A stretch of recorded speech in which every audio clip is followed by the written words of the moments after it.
There are certain U.S. lawmen who are so famous that just mentioning their names invokes a time and a spirit. There's Wyatt Earp and the shootout at the OK Corral. There's Elliot Ness and his gang of untouchables who brought down Al Capone. There's Frank Serpico, whose honesty exposed the corrupt underbelly of the New York Police Department. And of course, there's Donnie Brasco. He is the greatest undercover agent of them all. He infiltrated the Bonanno and Colombo crime families for 6 long, arduous, and very courageous years.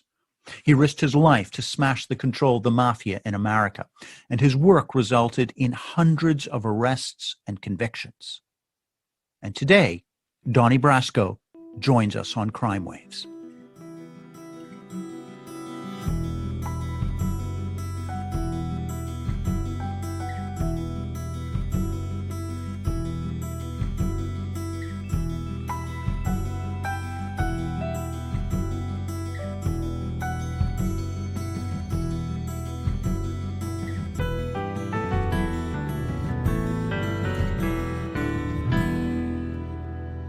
Good morning, good afternoon, good evening, wherever you are in the world. Welcome to Crime Waves. I'm Declan Hill, and each week myself and my students at the University of New Haven, and today it's Ryan Decker and Aidan Van Battenberg, we bring you an interview with one of the world's greatest criminal investigators. And in this episode, we have a giant, the most famous undercover agent of them all, Donnie Brasco. He went from being a school teacher to infiltrating brutal New York mafia crime families. But Brasco began his career undercover, contributing to car heists, and had a background in being a jewelry thief, which allowed him to work his way up the mafia ranks. But in this podcast, we talk about the code of the mafia, as well as the rules for undercover agents. We also touch on his time with Hollywood celebrities such as Johnny Depp. And you know my professional passion, so I asked him about running illegal sports betting and match fixing. But we started with an episode where mobsters told him, "Prove to us that you're a criminal, or we're going to kill you." Ladies and gentlemen, welcome to crimewavespodcast.com. We've been joined, Joe, by 64 people from around the world. I know that guys from South Africa, Italy, the UK. My old friend Afi Sheikh is here. So is Alec Bowers from the United States, from France, Amanda Anna Giglio, Malta, Antonio Zarafa. People are just really flocking in to speak to you and to hear you. So it's a great honor to have you. Ladies and gentlemen from around the world, thank you so much for joining Joe and me this morning. So, Joe, I'm going to start with an excerpt from this book. Anyone who hasn't got this copy of this book, get it now. Like, forget this podcast, get it now. Donnie Brasco, My Undercover Life in the Mafia, Joe Pistone. There's a chilling moment. You have infiltrated a Colombo social club, a Colombo family social club. And there's 2 guys that get out of prison, Patsy and Frankie, and they don't like you. In fact, they think you're a rat. What do they do, and how do you react to that situation, Joe? Well, first of all, you know, to back up a little bit, there's certain rules within the mafia. And I'm speaking about the American mafia. And these rules were, I knew these rules before I went in. And I was explained these rules once I had infiltrated to the point that I got into good conversations with people. And one of the rules of the American mafia is you don't embarrass a made guy. That's somebody that has been officially inducted into a mafia family.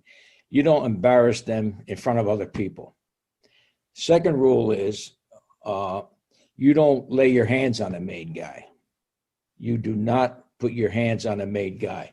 Now, those 2 rules will get you killed if that individual so deems it.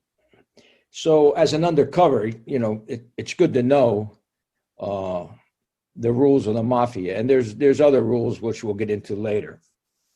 But in this particular instance, I had infiltrated the Colombo crime family, and I was running with a crew out of Brooklyn. I was with this crew for maybe, I don't know, 4 or 5 months. And one day, 2 other individuals show up at the social club, at the club. And I'm introduced to them as Frankie and Patsy. The boss of that crew was an individual by the name of Jilly. So, I was a jewel thief, posing as a jewel thief. That's how I got in with these guys. And that's what my profession was. Well, since they just had gotten out of jail, the first inclination is they need to make money. So they want to make scores. So they had a couple places lined up that they want to rob. And we go case these places, look at them, and I tell them, and being a jewel thief, I'm supposed to know alarms and systems, how to get in places. And I tell them that's an alarm that I can't defeat. I can't get in that. No, I can't defeat that alarm because, you can't, number one, you can't be stealing everything. You can't be stealing with these guys. And number two, you have to be a real person. And even though even though I did know alarms, I did know safes, I did know locks, I did know jewelry, you have to be a real person. So I turned that one down, and the same thing with 2 other scores that they had lined up. So one day I'd get to the club, and Jilly says, Donnie, we got to take a walk and talk.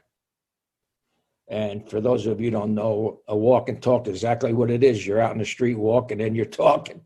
And the reason they do that is because they feel, the law enforcement's not overhearing your conversations out in the street. So I said, what's up, Jill? He said, well, Donnie, Patsy and Frankie, I told them what a good thief you were, et cetera, et cetera. And you 3 scores that they had lined up, you said you couldn't defeat the system. That there was a safe in there that that you would have had a blow, et cetera, et cetera. He said, so they want to have a sit down. And being that Patsy was a maid guy, we go in the club, go in the back room. They lock the door, and Patsy takes a gun out, lays it on a table, and said, Donnie, if you don't convince me you're as good a thief as Jilly says you are, the only way you're going out of this office here, this back room, is rolled up in a rug. So now in these situations, you can't be on the defense. You got to go on the offense. So he's questioning me about who do I know, who did I do business with, who did I rob with before I was with the Jilly's crew. And I'm telling him, hey, look, I'm not giving you any names. And that's another thing too. You don't give up people that you've done stuff with. I said, I don't know, I just met you. You just got out of jail. How do I know that, you didn't become an informant in jail? I don't know anything about you other than that you were Jilly's crew. So this goes on for about 4.5, maybe 5 hours, wanting to know who I know, who I did other scores with, et cetera, et cetera. And all the time, Joe, you're in a locked room. I'm in a locked room. Yeah. Gun pulled. Yeah. And so you have to remember, there's bars. You got to talk yourself out of this room, or you're going to be killed. Yeah, exactly. I would have. Yeah, exactly. But after 4.5, 5 hours, and I'm not giving them anything. And like I say, in these situations, you don't want to be on the defensive. You want to come back, and I would say to him, well, how do I know that you didn't, that's why you got out of jail early, et cetera, et cetera. So finally, one of the individuals in the room who was Jilly's right-hand man, a fellow by the name of Guido, says, "Hey, this is it." Jilly says, "Look, it's over. We know Donnie. Donnie's been around, 3 or 4 months, and Donnie's good." Well, I got a problem because knowing your targets, I mean, I couldn't just go up and shake their hand and say, "Hey, look, guys, I know you're, I know your concerns. I appreciate it." And, because in their mind is, why isn't Donnie pissed off at us? We just called him out. He should be mad. In these types of situations, the only thing these guys know is a confrontation. Now, I can't do anything to Patsy because he's a made guy, but Frankie's on the same level as me. He's associate right at this point. And again, the only thing they understand is me being mad, me being upset. So as we get up to walk out, I just hit Frankie.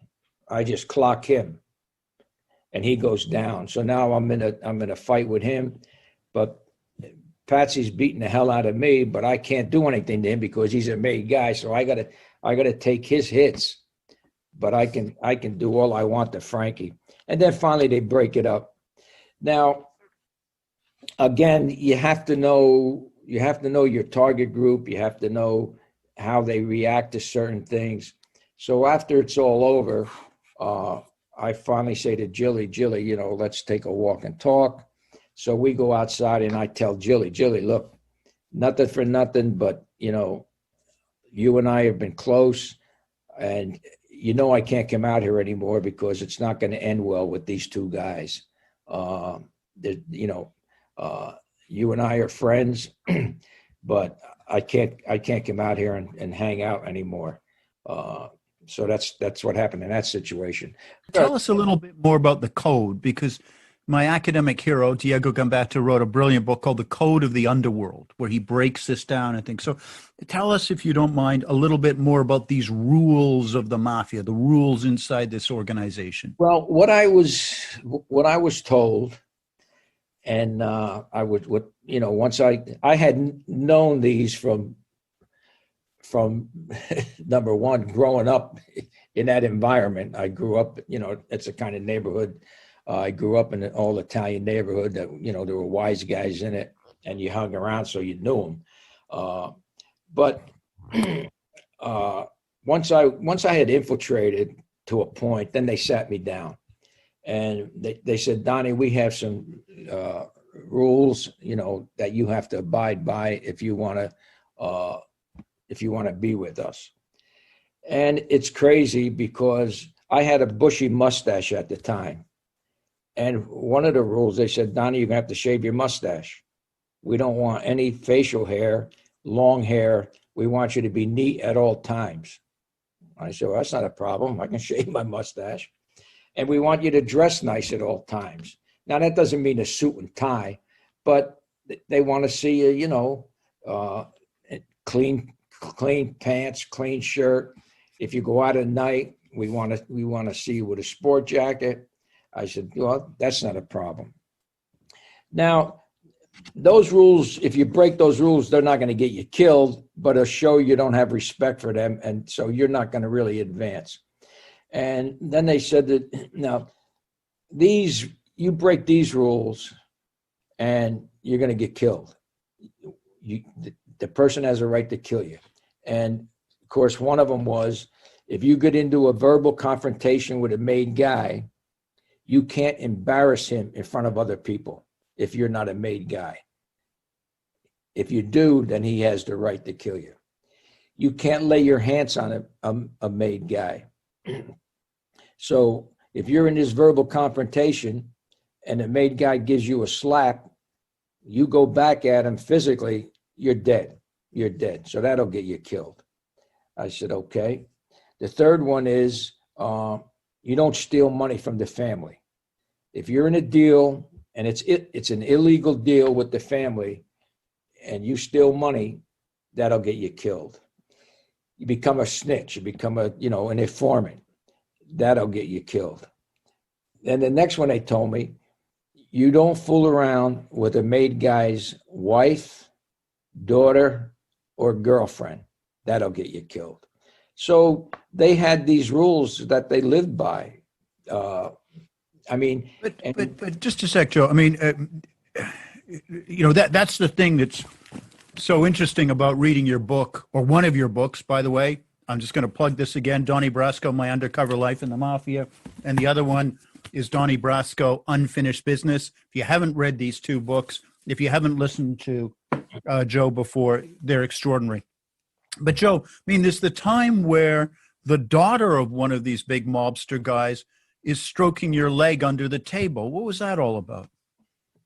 Well, we were in it was in the morning, early in the morning. We had gone into this luncheonette coffee shop, and there were some of the neighborhood ladies in there, and they were, younger. When I say younger, probably in their 20s, early 20s, late teens.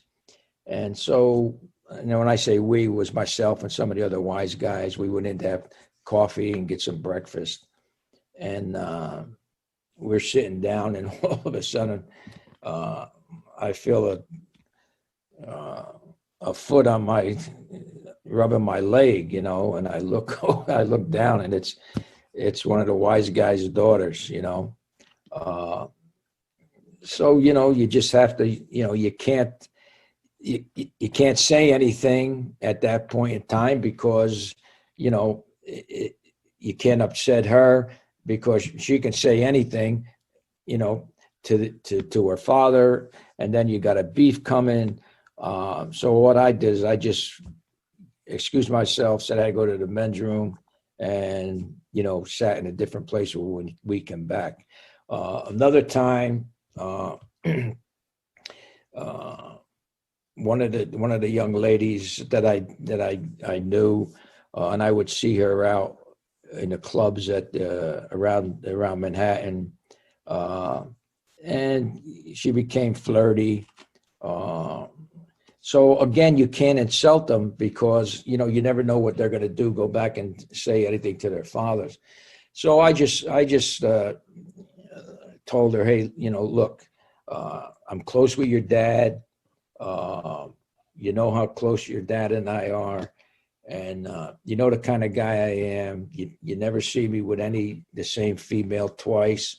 I'm not a kind of guy that that has attachments. So although I like you, I think we should just remain just friends. And she understood that, because her father was a wise guy, and she understood the life. The mob guys are constantly grifting each other. I mean, you have this quote code. Yes, you cannot touch a woman. You must show respect. It's like this Godfather movie nonsense, but they're grifting all the time. Tell us about that grifting. Yes, they are. And that's why, that's why guys get killed. That's why anybody that, and again, all my expertise is here with the American Mafia. And I'm sure that the rules are stricter, with the Sicilians or the mainland Mafia in Italy. But the reason that guys get killed is, for instance, you do a big score. Suppose I do a score for just $1 million. I'm just taking numbers now. Well, any gains illegally, you have to kick up. So in other words, if you're a made guy and monies you make from in the illegal activity, you have to kick in to your boss, your capo. Okay. If you're an associate, any illegal gains, you have to kick in to your made guy who's responsible for you, because every associate, it has a made guy that's responsible for him. So And how much you kick up depends on who you're dealing with. If you have, suppose I'm an associate, and the made guy that I'm responsible to is greedy. If he knows my score was $1 million, and he says to me, I want 700,000 of that, I got to give it to him. I got to give it to him because I'm not a made guy. And the same thing goes to the made guy. If his capo is greedy, and if he does a score for $1 million and his capo says I want 500 of it, then you got to give your capo 500 of it. Now, where they grift each other is after a while, it's like, oh, wait a minute, why am I giving him that much? So if the score is $1 million, then you go and say, hey, my score was only 800,000. So you're holding back 200,000. Now, if you get caught holding back that 200,000, you're going to get killed. You're going to get killed. And there's a lot of envy and jealousy. Like once I got in close, in tight with my capo, who was in my later years, Dominic Sonny Black Napolitano, there was a lot of jealousy within the other guys because I was that close to the capo. So, there's no honor amongst these guys. They have these rules, but they break them all the time because, it's all about money and it's all about power. And if you're closer to the power than they are, they're jealous because they think you're making more money. And that's one of the reasons why one of the guys at Bonanno's, a guy by the name of Tony Mira, who was the first Bonanno guy I met. That's why he tried. He had 3 sit downs trying to get me killed because he thought I was making a ton of money, and he wasn't getting any of it. Because what happened was he went to jail. So I became close to another Bonanno by the name of Lefty Ruggiero. And when Mira gets out of jail, he thinks that we're making all kind of money and that he should be getting some of it. So they're always grifting each other. I mean, there's no honor. No, Joe, is that the man that most terrified you, Mira, because he was such a wacko? Or was there somebody else that's still in those, nights at 4 o'clock in the morning, you wake up going, what the hell was I doing? The meanest guy I ever met in the mafia was Tony Mira, and meanest guy I ever met. I mean, the guy had no morals, no scruples. The guy was just plain mean, very demeaning. Is he like an animal? Well, yeah, for lack of a better word. I mean, he would insult people. I mean, the wise guys didn't like him. The only thing it was that he was a moneymaker. He was a big moneymaker in the drug trade. Other than that, he was. I got into several confrontations with him where at one point he had embarrassed me in front of other people, and of course I couldn't say anything. But you have to maintain your respect and credibility. So when we were alone, I just told him, I said, Tony, don't ever insult me like that again, because, it might come, I'll stab you in the back. You'll never see it coming, but don't ever do that to me again. And from there on, we became enemies versus friends. I mean, I've seen him. I've been out with him where I've seen him do things that people, just citizens, because he was just off a little bit off. I mean, he was just a mean person. Yeah. Joe, let's talk about Sonny Black and the code of the undercover agent, because after 6 years, you're decided to pull off this extraordinary case where you've infiltrated sections of the Colombo family, much of the Bonanno family. And someone has to die because you have infiltrated them. They vouched for you. and Sonny Black has to die. But you actually quite liked him. Do you feel any guilt? Do you feel any sentiment because of that? Well, Declan, I never wanted to see anybody die. I mean, that wasn't my job. My job was to, gather evidence, get you indicted, and hopefully you went to jail. It wasn't to see anybody get killed.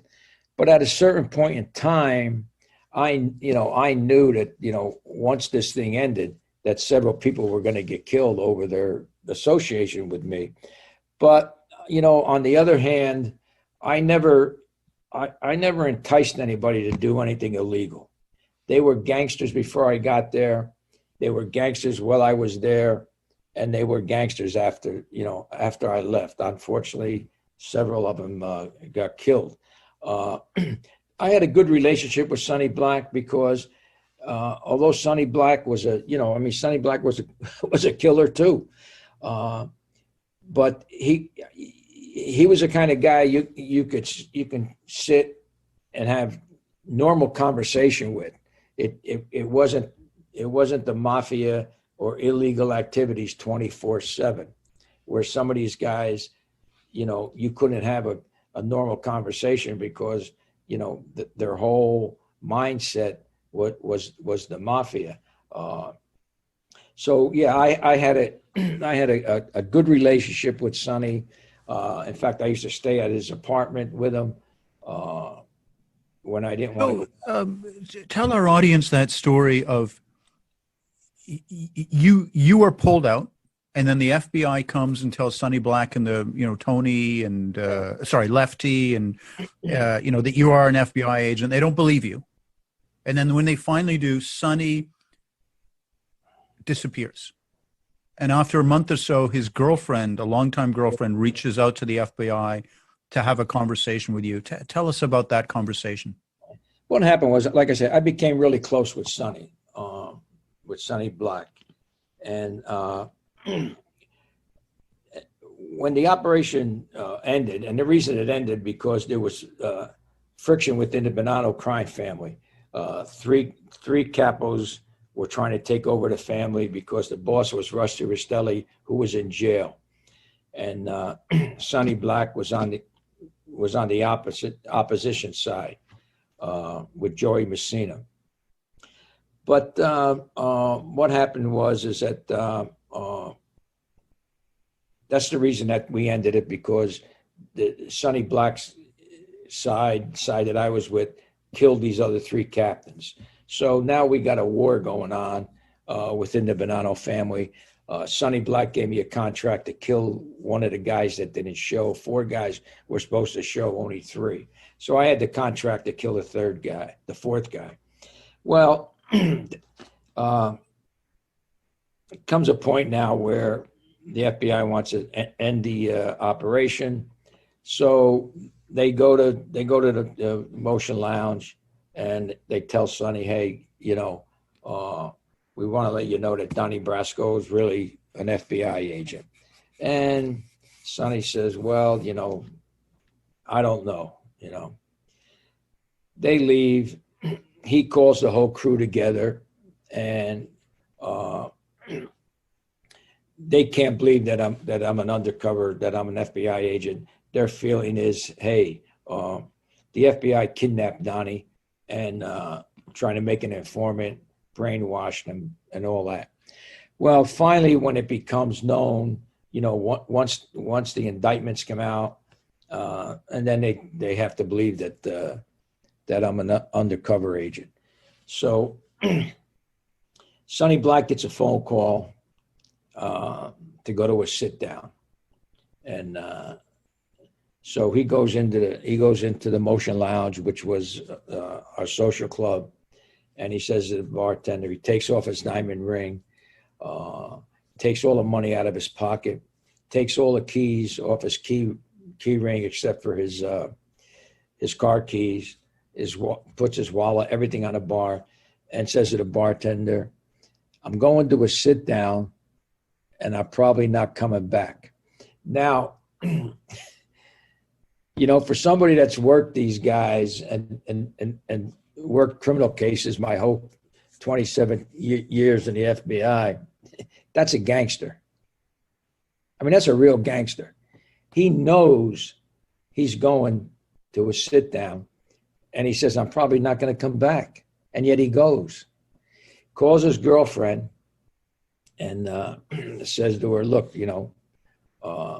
Donnie's really an FBI agent, and I'm going to a sit down, and I'm probably not going to come back.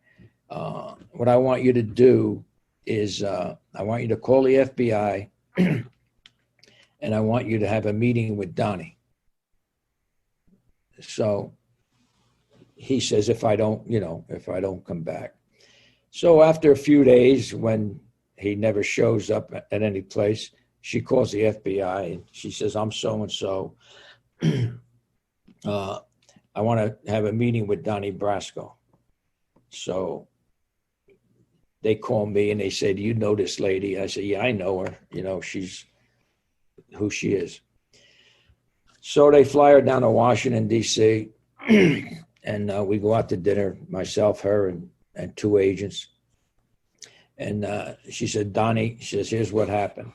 So she relays that story to us. And she says, and Sonny said to me, look, I love Donnie like a son. He didn't make us do anything that we didn't do anyway. He was just better than we were. And he told Judy, I told his girlfriend, I want you to, get in touch with him and tell him that you were just better than we were. And they did. They killed Sonny, and they found his body a year later. With the hands chopped off. I remember one of the things Diego taught me at Oxford was the dance of the corpses. How when you have a dead body displayed in a certain way, it's saying something to the street. And when you chop off the hands of somebody, it's like saying you brought somebody in, you touched somebody, you brought him in. He had introduced me to Santo Trafficante, who was the boss of Florida, of the Trafficante family. And he had introduced me to other ranking officials in New York. They also killed Tony Mira because he was the first Bonanno guy that brought me in. Jilly got whacked. Ruggiero, who was my gangster partner, he was on his way to get whacked, and the FBI had picked it up on a wire, so they grabbed him off the street before he could get killed. No, but also, Joe, with all these guys that you hung around with, and in some ways, not with Tony Mira, obviously, in some ways, were friends with, was there anything, once you got out, was there any post-traumatic stress? Was there any shock? Was there any feelings of guilt about this? With me? No. Why not? Well, because I was doing my job. That was my whole mindset. I was just doing my job. Then, Joe, let me reverse the question. You're in the mob for 6 years, and the dedication that you put in. I mean, you were spending Christmas, you were missing your daughter's birthdays and all kinds of like important family stuff. You were really engrossed in this life. How did you keep your moral compass pointed to the north? How did you not switch over and gradually fall into that lifestyle? Well, I think because of of your upbringing, my upbringing,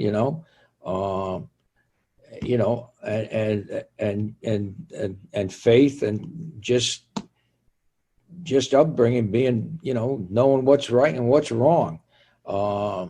I never had any desire, none of that stuff enticed me. Being a gangster had no glory for me. And again, from my home, my home environment, growing up in the neighborhood, I mean, I knew what all that stuff was about. My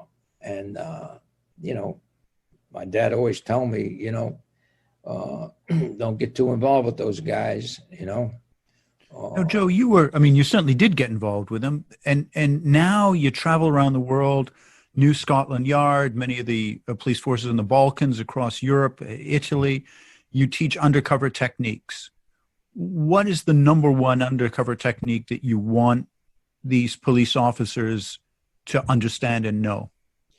Well, the first thing I want to know is why you're here. Why are you here? Um, why are you doing undercover? And if I get an answer, well, I'm having problems at home. Uh, I'm having problems at work with my supervisor or whatever. Uh, if I hear those two, then I don't want you. I don't want you, if you're doing this, to get away from something, because you can't work undercover worrying about a home situation, worrying about, I got to go back to that office when this is over and I got to deal with that. I want you doing undercover because you're good at it. And if you had to go back to doing regular work tomorrow, it's not a problem. And I always, I never fell in love with working undercover. I mean, I was good at it, and that's why you keep getting jobs, because you're good at what you do. It's no different than than an accountant that can go into a bank and look at those numbers and know there's something wrong. So that's what they keep that individual from doing. I got to say, in your book, Unfinished Business, one of the the great motivation things, and it's true for any of our listeners and attendees that have ever had a problem with bureaucracy administration. The FBI bureaucracy hated you. I mean, at one time, you're you're essentially paying to be an undercover agent for them. You're $3,000 in debt because they're not covering your expenses. Yeah, well, that was in the beginning, because when I first started doing undercover, we didn't really have a whole unit at headquarters set up to handle undercover operations. So there were certain things that there was no money for, so you had to do it yourself. Take it out of your own pocket. And again, that's why you did it, because it was part of it was part of investigation. To me, undercover is just another part of an investigation. Yeah, but Joe, I remember one story you're telling. You have to shift from a hotel down in Florida because otherwise you're going to get killed, you and your undercover partner, and you go check into another hotel. And when you file your expenses, it comes back from the FBI bureaucracy. We're not going to pay for the second hotel because you're not allowed to charge two hotels in the same day. Yeah, that was a drug deal I was doing, and the drug guys that I was dealing with, they said, check into this hotel. So I check into the hotel. And then a few hours later, they say, okay, go to this hotel, check into this hotel. So I had 3 hotel bills in one day. And so when I went to do my voucher, they would only pay for one, because there was nothing in the government guidelines that would pay for more than one hotel in one, cycle. So, eventually it got paid, but it took a long while, and you're out all that money, because back in the day, you fronted the money, and then you reclaimed it through a voucher. And back then, I wasn't making a lot of money. When I first joined the FBI, I think I was making $8,900 a year, which is not a hell of a lot of money. Well, particularly when you're paying $3,000 for unreimbursed expenses. Thanks. Hey, a question from my students, and then I want to get into sports gambling in a major way, because that's my professional passion. What's the one piece of advice you'd give to my students? A number of them are listening. Should they be learning now?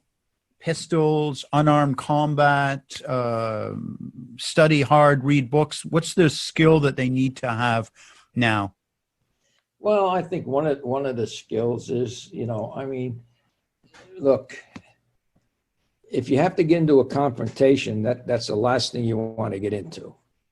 And I find in all the classes I teach now, I think the main skill that these young people lack is verbal communication. They don't know how to communicate verbally because of the computer, because of texting, and in any, to me, any form of life, you need to be able to, verbally communicate, especially in the undercover field. So, you have to be a good communicator. It's interesting. I was completely surprised, Joe. I thought you were going to say go to the pistol range or go do that or something. Reminds me of Peter Valentine, one of the brilliant police officers we had.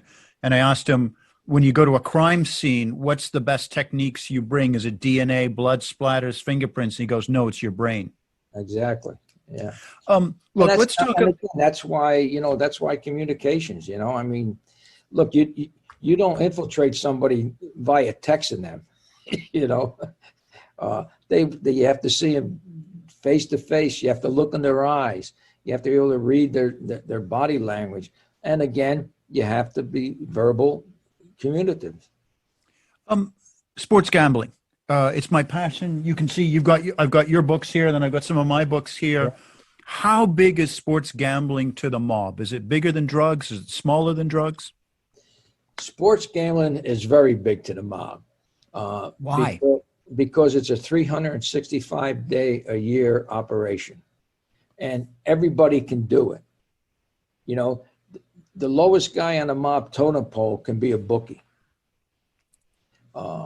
Everybody doesn't have the wherewithal to get into the drug trade and make, the big money in the drug trade. I found that gambling raked in millions and millions and millions and millions and millions and millions and millions of dollars a day.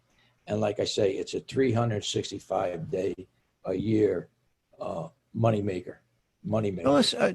Joe, and by the way, just to let you know, I see on the list of participants is my old friend and colleague Dieter from Interpol. He's in charge of the unit on international anti-match fixing.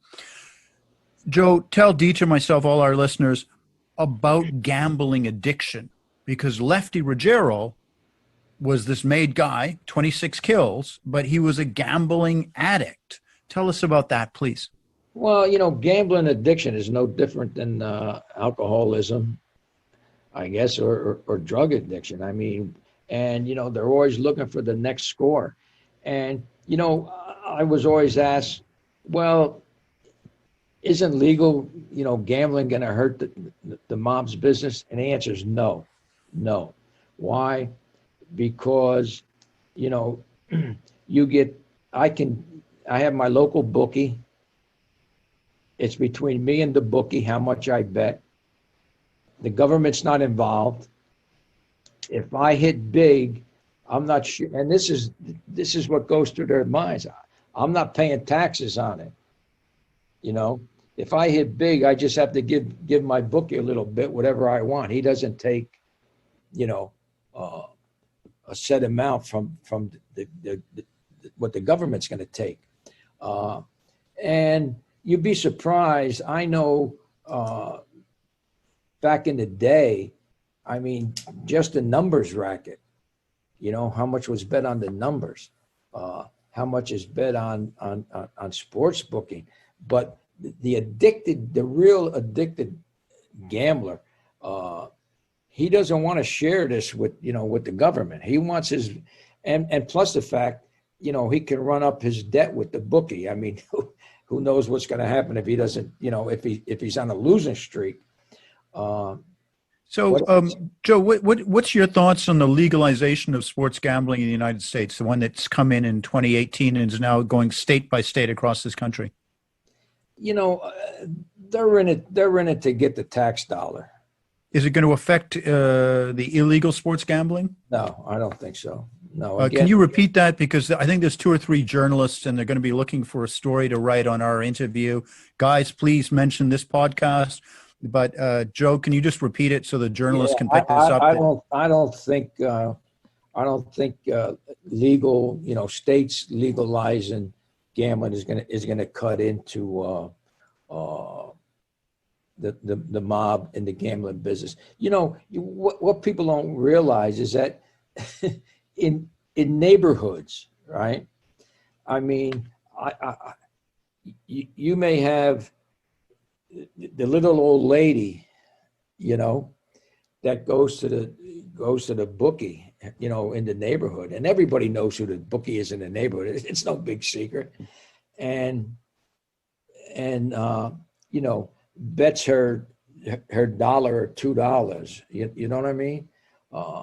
And Yeah, or the guy that picks up the phone. I've got guys all across Ottawa, Canada, that were betting with the Rizzutos, yeah, and the Rizzutos were a big chapter of the Bonanno crime family. They ran sports that's who gambling they for are. years, and they're not going to give it up No, because you can pick up a phone and say, "I'm going to take X action on this game." Great, thanks, bam. You're not going anywhere. You're not going to a facility where everybody knows that you're there.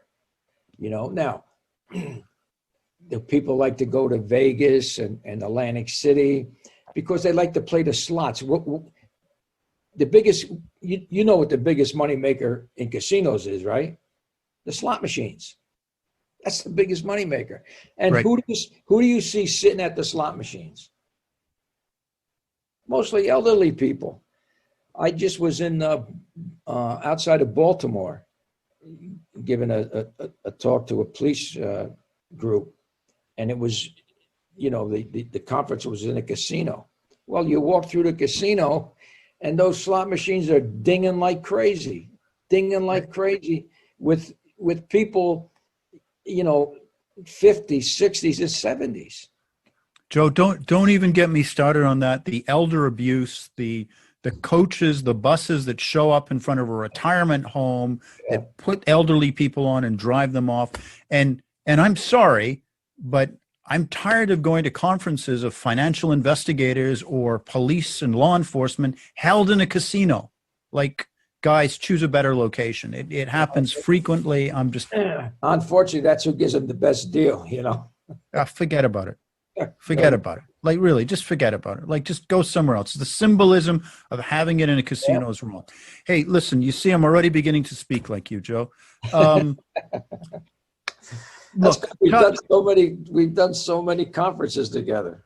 Yeah, listen, tell our listeners the story where a famous athlete comes in and he gets dressed down by a mob guy. Wow, that was was that the jockey? The jockey, yeah. Well, that happened several times. I mean, I see mob guys dressed down attorneys, and I'm like, whoa. There was the one instance that comes to mind is it was a jockey in New York. Now this goes, this is when I was under. So,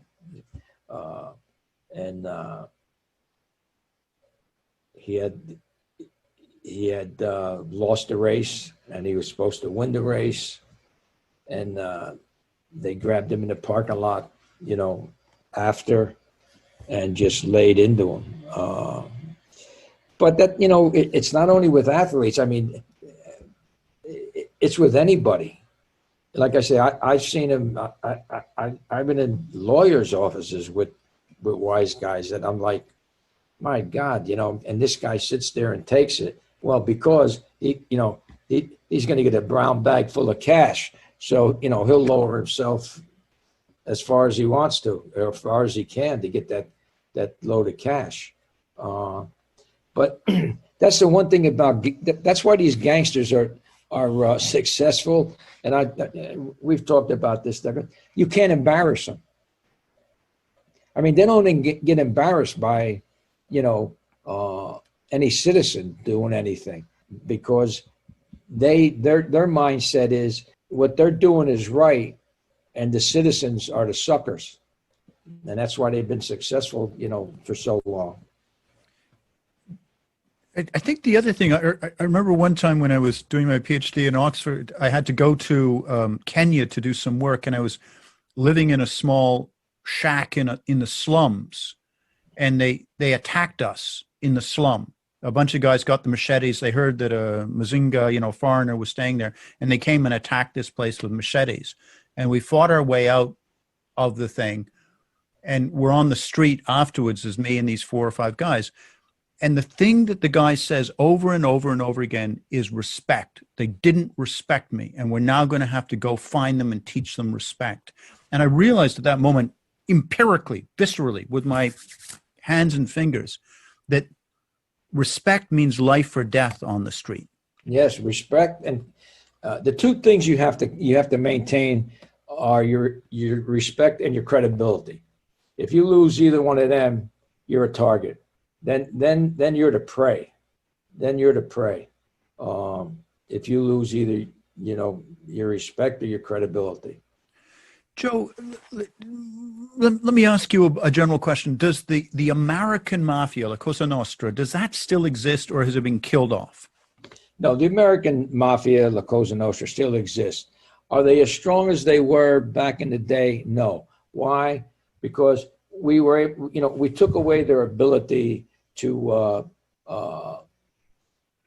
run labor unions, to corrupt major labor unions. Now, do they still have their hand in it? Of course, but they don't control the major, like the Teamsters or they might control a local, but they don't control the central labor unions. They don't control politicians anymore or judges like they used to, and they don't corrupt the law enforcement like they used to.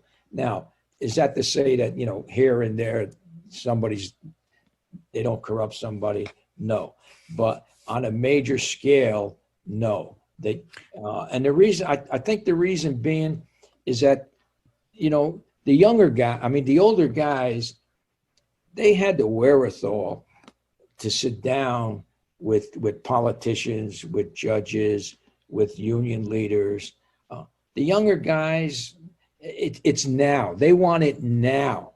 Where the older guys, they knew, it might not be today, but in 5 years, we'll have this entity that we're trying to corrupt. And the younger generation, no. If they can't have it now, it's look, they're no different than normal society. We want it now. Final set of questions. Some of your reputation has come because there was a major Hollywood movie made about you, starring Johnny Depp and Al Pacino. Excellent movie. What was that like? What did they get? Let me start. What did they get wrong? I mean, was it a good movie? Was it? Let me say this. I thought it was a great movie. And not only for the actors, Johnny Depp, Al Pacino, Jimmy Russo, Mike Madsen, Bruno Kirby. A great. Did they get it right? Did they get that atmosphere right? They got 85% of that movie was on the money. Now, I want to say this to the people that have seen the movie who are going to go out and see the movie. Here's what they got wrong. Number one, I never slapped my wife. Please, I never slapped my wife. That's a long story. That wasn't in the original script. The director put that in on the day, and it caused a big megillah between myself and the director. I didn't cut that gentleman's legs off with a hacksaw. After they killed him, he was so big that they cut him up with a chainsaw. And my wife and I never saw a psychiatrist. That was all movie. Also, during the course of the movie, you started to get the feelings that I was sympathetic toward these guys, and that was not true.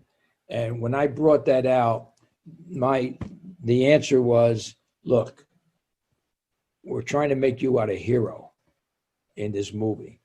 So we can't have you that callous, so we got to show, to make the audience like you, we have to show that you had feelings for these guys. But other than that, I mean, and I never had $300,000 in a bag. Believe me. But the movie was pretty accurate, to be honest with you. Well, I've got a bunch more questions, but the obvious one that I think at least, many people want to know is, what is Johnny Depp like to work with? Johnny Depp, again, I don't have enough good things to say about Johnny Depp. I mean, he was a great person. We became good friends until today. In fact, I had a long conversation with him. I think it was last week or a week and a half ago. My family loves him. He loves my family. He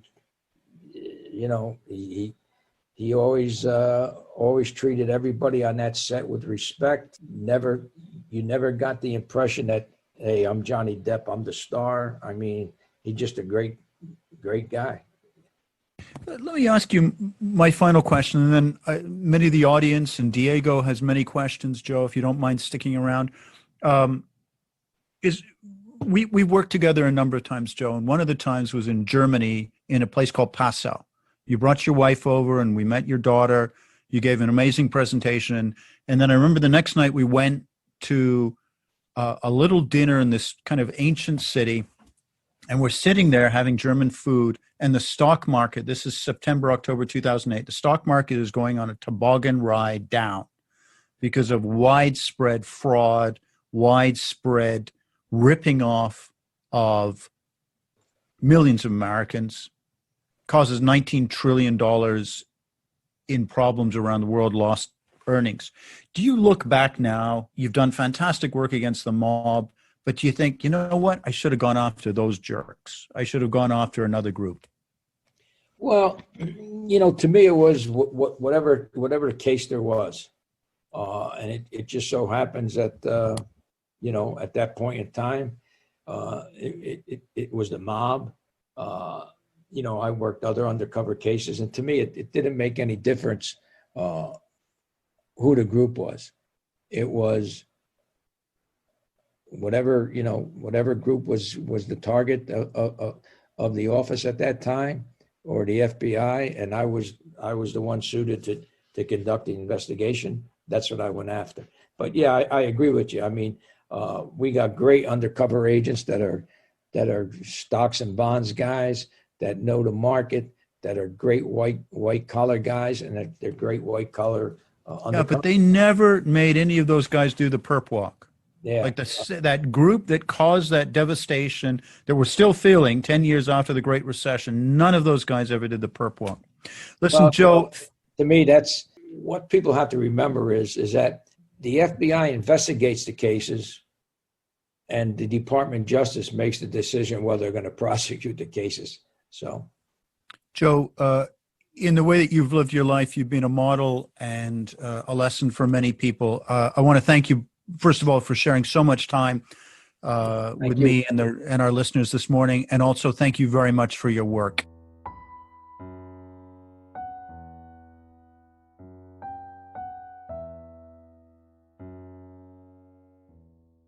Hey, thank you for listening to this episode of Crime Waves. It was an absolute honor to speak to Joe Pistone. That's Donnie Brasco. And I do hope you enjoyed listening as much as I did speaking to him. If you did, please like or subscribe us on social media, and we'll see you next week for the next Crime Waves. Thanks.